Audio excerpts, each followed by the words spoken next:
My fiancé placed a soul-shifting jade in my hand. I thought it was love, but that single gift stole my body.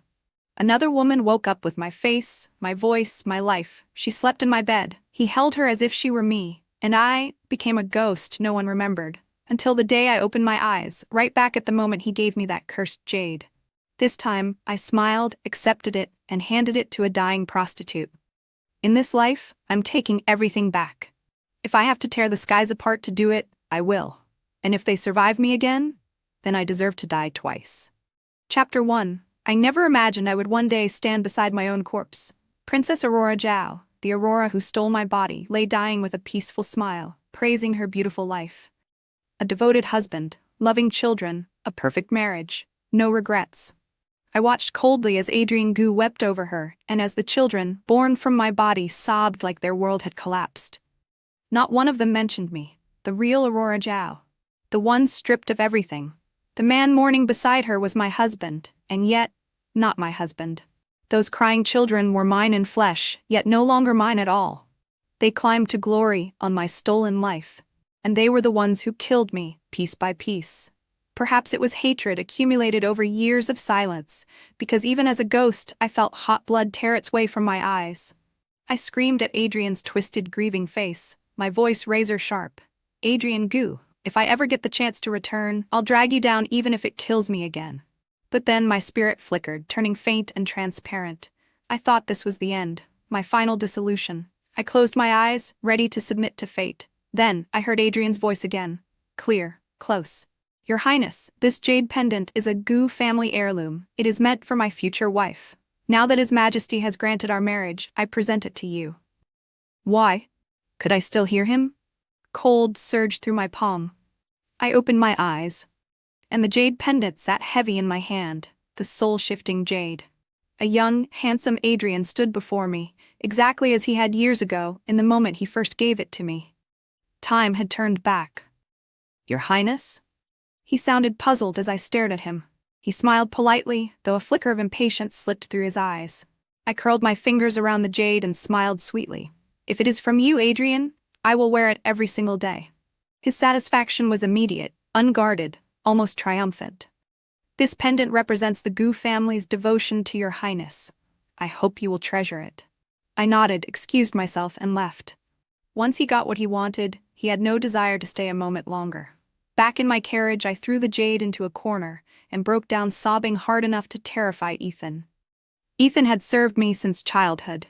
In my past life, she noticed the changes after my possession and was tortured to death by Yvonne Liu for it. Your Highness, what happened? Who wronged you? She tried to wipe my tears in a panic. It's nothing, we're going back. Then I added, voice cold as steel, and find me someone who is dying, someone low-born, someone with a broken past. If fate had arranged perfection for them last time, why should they obtain it again, stepping on my corpse? This time they will never have glory. Never love. Never peace. Everything they crave, I will grind into dust. Under my hand they will beg to live, yet never be allowed to die. I knew the day of my possession was only 10 days away. So I ordered my people to search, urgently. When they finally brought me a dying prostitute, they hesitated at the door. Your Highness, this woman is Fiona, from a brothel. The physician says she will not last more than a few days. Her illness is severe. You should not look upon her directly. They had searched the entire capital. She was the only one they found. Even through the grime and bruises, I could see she had once been lovely. I dismissed everyone else, knelt beside her cot, and told her why I had come. I understood the horror of having one's soul torn out. I would never force someone into that nightmare, not even if I could promise wealth, rank, and royal favor. Fiona listened without speaking. Her eyes finally opened, dull and lifeless like an old woman abandoned by time. And she asked only one question. After you're done with this body, will you burn it? I froze. She laughed, dry, twisted, and broken. So my parents and brother won't sell the corpse into a grave marriage. They sold me alive once already. I refuse to let them profit from me after death as well. Her voice was brittle, soaked in a lifetime of hatred. I whispered, you seek revenge? That word struck something deep within her. Fiona grabbed my sleeve with trembling desperation. Can it be done? Truly? Tell me it can be done. I can make it happen, I said. I am a princess. Whatever you wish, I will give you. It was the only dignity I could offer her. Adrian Gu claimed the pendant was meant for the future mistress of Yongming House. In my first life, I accepted it happily, because I loved him. 10 days later, I ceased to exist. He held me close, whispering Yvonne's name. He had always loved Yvonne Liu, his childhood sweetheart. When her illness worsened, when every physician failed, he turned to a sorcerer. He chose possession. He evaluated 300 young women. None were satisfactory, until he settled on me, the emperor and empress's only legitimate daughter. Highborn, beautiful, already promised to him, perfect. So he handed me the soul-shifting jade, performed the ritual, placed Yvonne's soul into my body. Her body died. My soul became homeless, drifting without rest. No spirit keepers came. I remained a wandering ghost. I watched as the two of them used my identity, my face, my womb, to secure every honor fate once promised me. My parents mourned a daughter they believed still lived. To prevent suspicion, Adrian isolated me from them, while sending the children born from my body into their arms. My parents loved them passionately. They resembled me. Even after my father abdicated, those children inherited titles. Princess Aurora died young, adored, respected, honored. Her husband faithful. Her children successful, envied by every noble family in the realm. I placed the soul-shifting jade beside Fiona, and ensured she was taken care of. Since Adrian and Yvonne wanted to steal a life they never earned, let them face the consequences. Let them exchange fates. Let them choke on the despair they once gifted to me. By the time I returned to the palace, night had fallen. I turned a corner and nearly collided with the crown prince. His voice was cold, stern, familiar in a way that sliced straight through me. Why are you returning at this hour? Do you have any idea how improper this is? He had raised me with strict discipline and unwavering expectations, always composed, always demanding. But now, after everything I endured, after years of silence and wandering alone, hearing his voice again was like reopening a wound I didn't know was still bleeding. Before I could stop myself, tears burst from my eyes. The crown prince froze. His expression shattered instantly, transforming from authority into pure panic. Hey, don't cry, don't cry. I'm not scolding you, I was only worried. What if something happened to you? He hovered helplessly like a mighty general undone by a single tear. I wiped my face with shaking fingers and actually laughed. I know. Everything I had forgotten, everything I had lost, was right here, still alive. Father and mother emerged from the hall soon after, alerted by my crying. They assumed my brother had bullied me and both looked ready to chastise him on the spot. Before they could say a word, I ran into their arms. Etiquette vanished. Status meant nothing. Rules meant nothing. In that instant, I was no longer a princess. I was simply a daughter who had been separated from her parents for too long. And finally, I was home. After spending time with my parents and brother, I finally returned to Morning Sun Palace. I told them nothing. If father ever learned what Adrian Gu had done, he would have him dragged out and executed on the spot. And that would be far too merciful. When I entered the palace hall, Chloe was overseeing palace affairs. Ethan and Chloe were both first-rank attendants. One tended to my daily needs, the other handled internal management. Ethan was gentle, loyal, steady. Chloe was smart, capable, ambitious. When Chloe saw me, she hurried over with a cheerful smile, her tone teasing. So how did your highness get along with our future prince consort today? That smile, that casual familiarity, that misplaced confidence. I felt something cold and vicious rise inside my chest. My voice was calm when I spoke. Guards, drag Chloe outside and beat her to death. The hall fell silent. Even Ethan froze in shock. Chloe stared at me in disbelief, then collapsed to her knees, pale and trembling. Your Highness, I don't understand. What did I do wrong? Her voice cracked, her hands shaking uncontrollably. I stepped forward and slapped her across the face. Hard. You thought yourself worthy of standing beside me? Calling yourself my sister? Color drained from her face.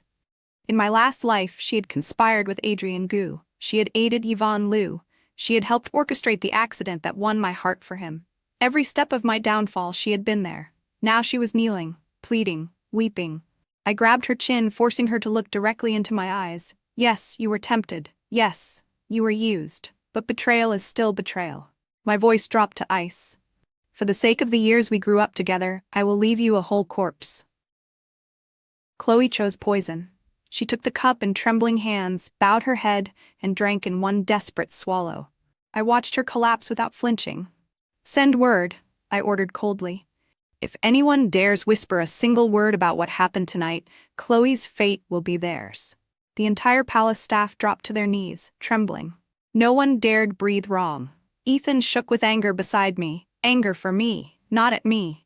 When Chloe's corpse was finally carried away, Ethan whispered, voice hoarse, "She deserved it. She deserved worse."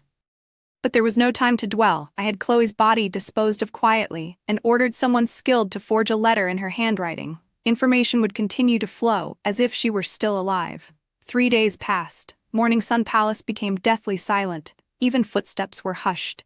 Fear was a powerful leash. Then, the moment the forged letter reached Adrian Gu, his plan began to move. On the appointed day, at the appointed hour, I collapsed, exactly as I had in the previous life, conveniently unconscious. At the same time, an official's daughter in the capital mysteriously passed away. According to the royal physicians, I slept for a full day and night before waking slowly. The first face I saw was Adrian Gu's. He pushed deeper into the crowd, rushing to my side with dramatic concern, grabbing my hand. "Your Highness, are you hurt anywhere? Are you uncomfortable?" His eyes kept flicking toward father, mother, and my brother, desperate for approval. I stared at him in silence. I watched his confidence waver. He frowned, confused. "What's wrong?" My voice came out soft, fragile, trembling. "I want flour cakes." His pupils shrank instantly. The main ingredient was peony, Yvonne's deadly allergy. His hand shook against mine. He realized what that request implied, and suddenly, the room felt like a trap closing. "Adrian, are you cold?" My voice was light, almost tender. He jolted like I had stabbed him. Instantly, he let go of my hand as if my skin were fire and guilt itself had scorched him.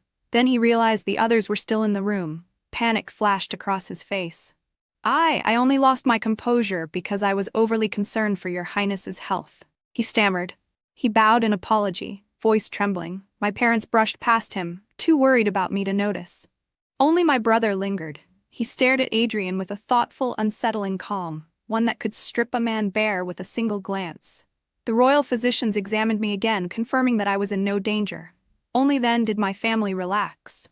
Before leaving, Adrian tried to recover himself. He glanced sideways at me, tone light, calculated. "Ah, Your Highness, the jade pendant I gifted you. You still wear it, yes?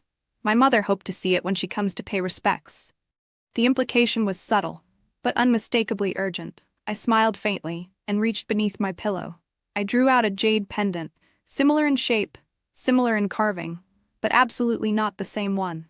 "Oh, this one?" I asked innocently. "This was from my brother."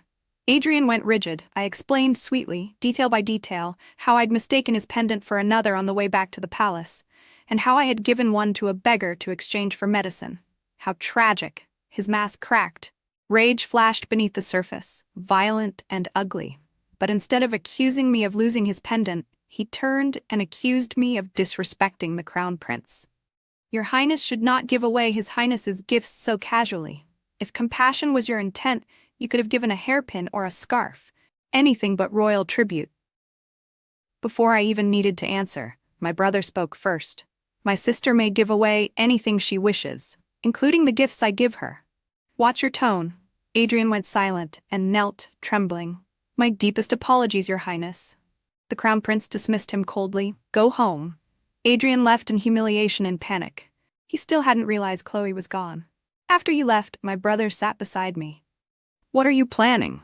I told him everything. He was furious, wanting father to seize Yongming House immediately. But I shook my head. That would be far too merciful. I laid out my plan. He agreed. News spread that I cherished Adrian deeply, and even the emperor favored him.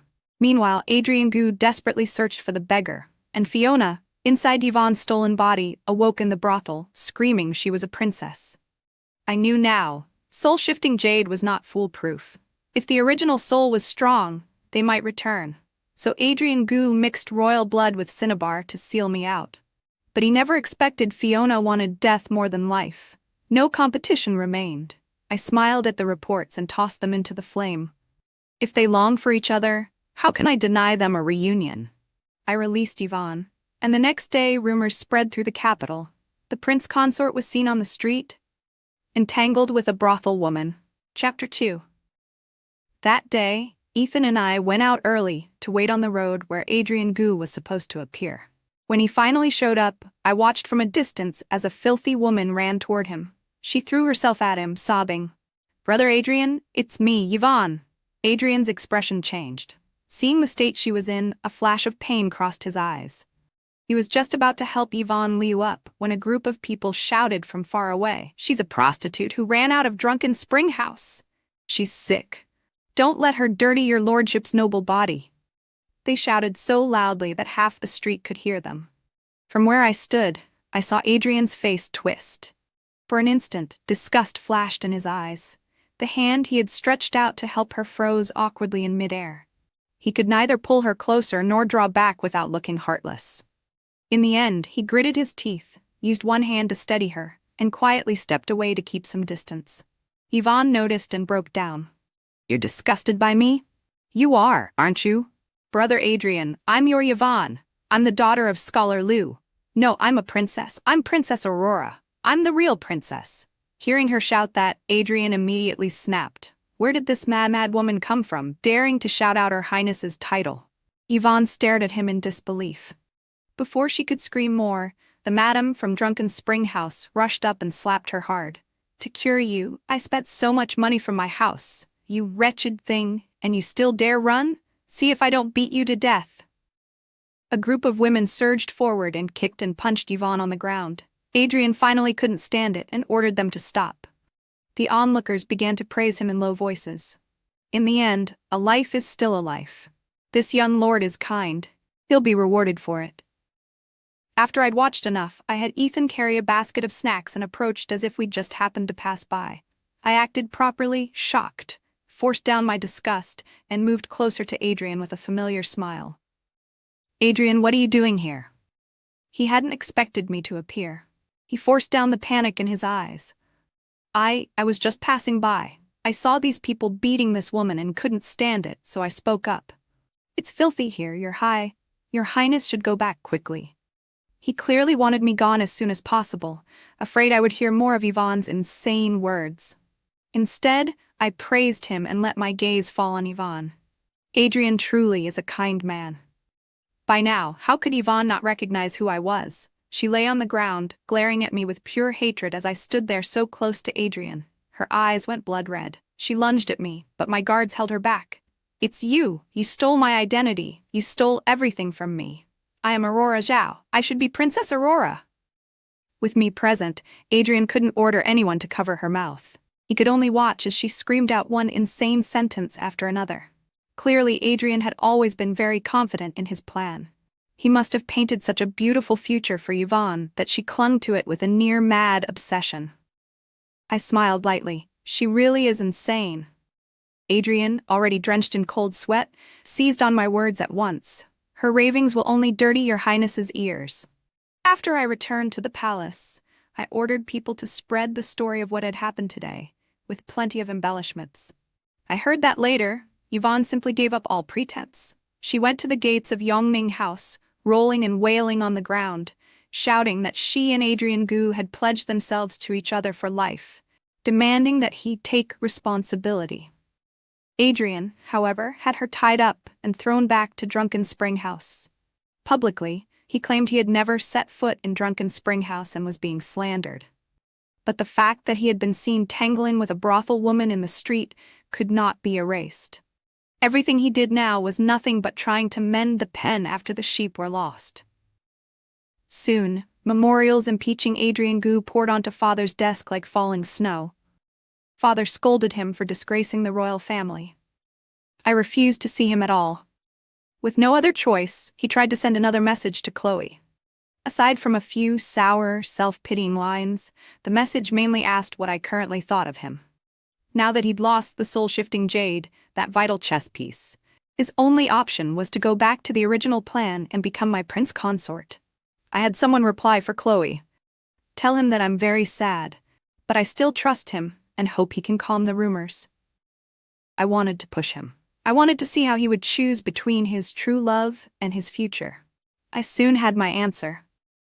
The assassins sent to kill Yvonne were all captured by my hidden guards. These past days, Yvonne had been beaten either by the madam of the brothel or by Fiona's parents and brother. Now, hunted on top of it all, she crouched in a corner, eyes empty, so frightened she'd lost control of her own body. On my orders, the assassins were kept alive and forced to confess in front of Yvonne that Adrian Gu was the one who had hired them. I looked down at her with open mockery, every word aimed at her heart.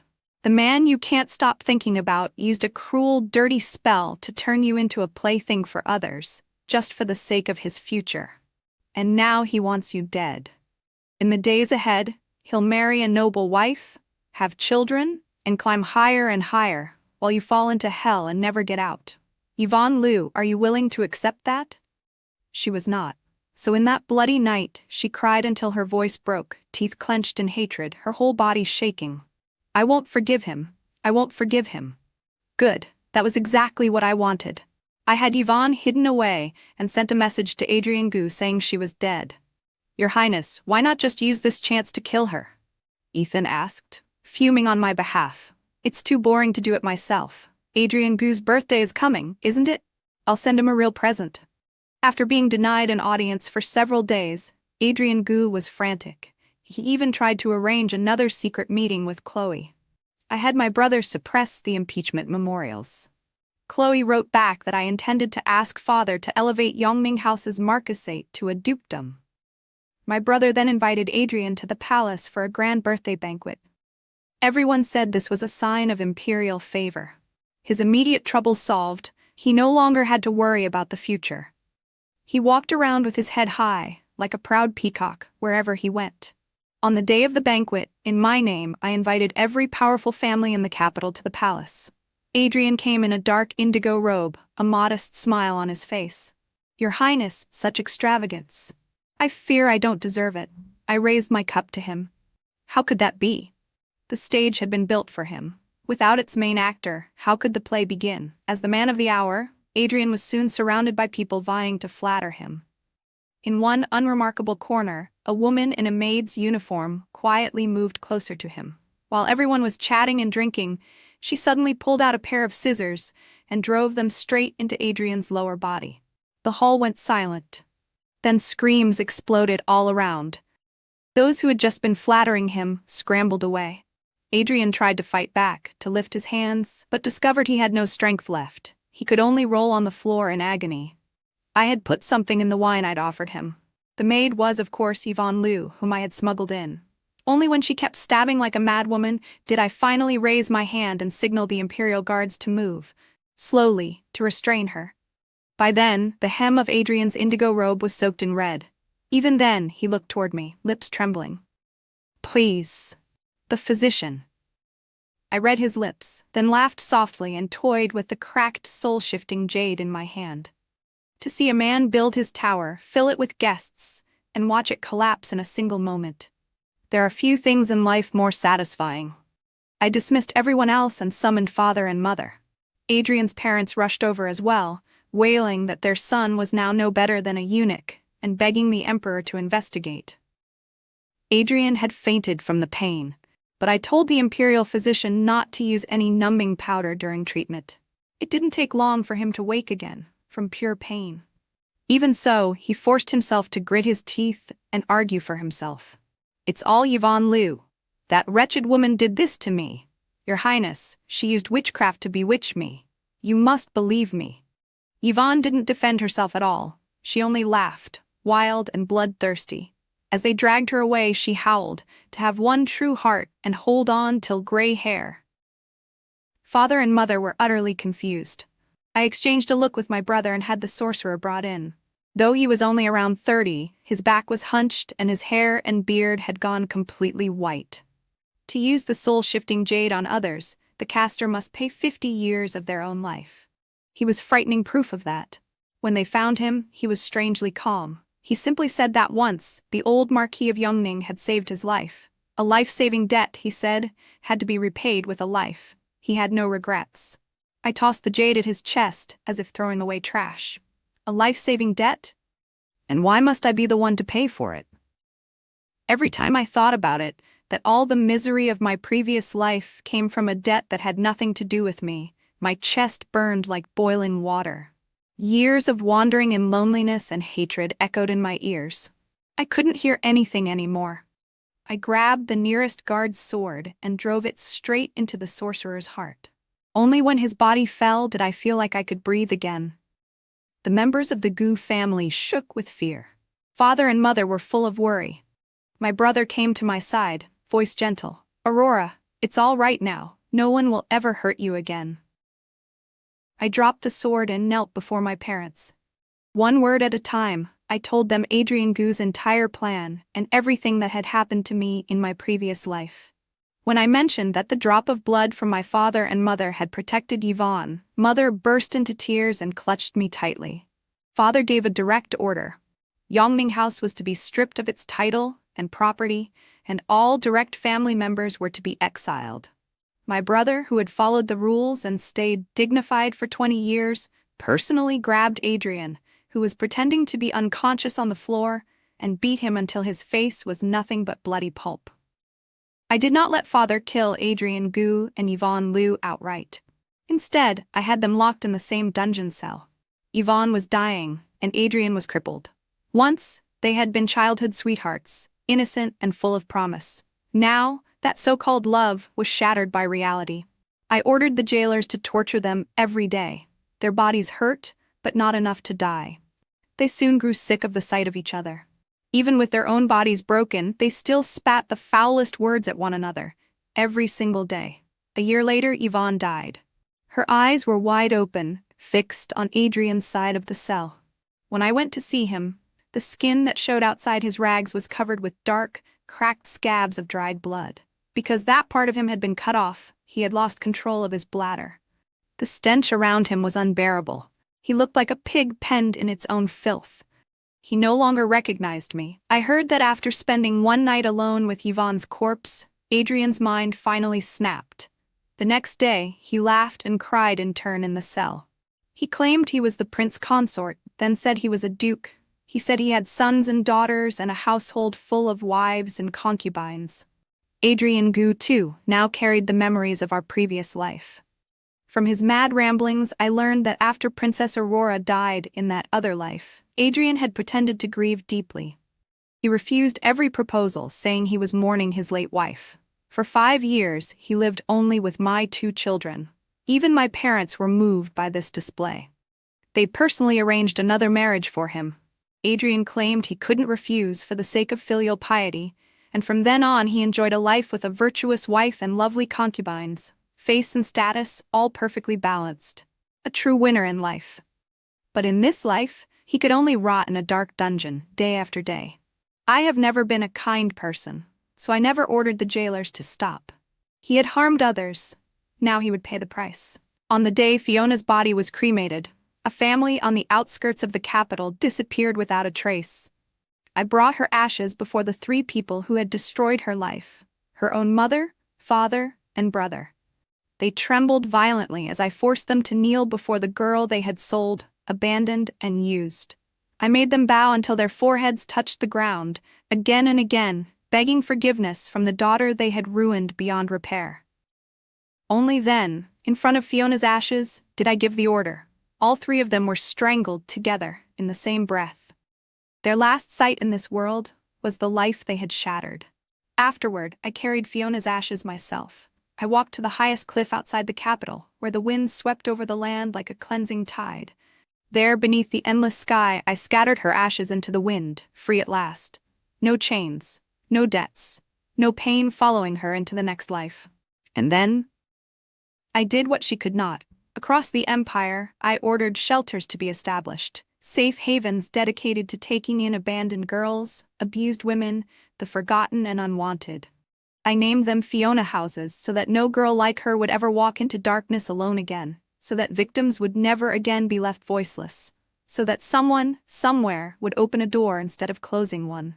History's wheel never stops turning, but now, with every Fiona house that rises, it will turn just a little differently, because we have suffered, and we have learned, and we will never let the past repeat itself.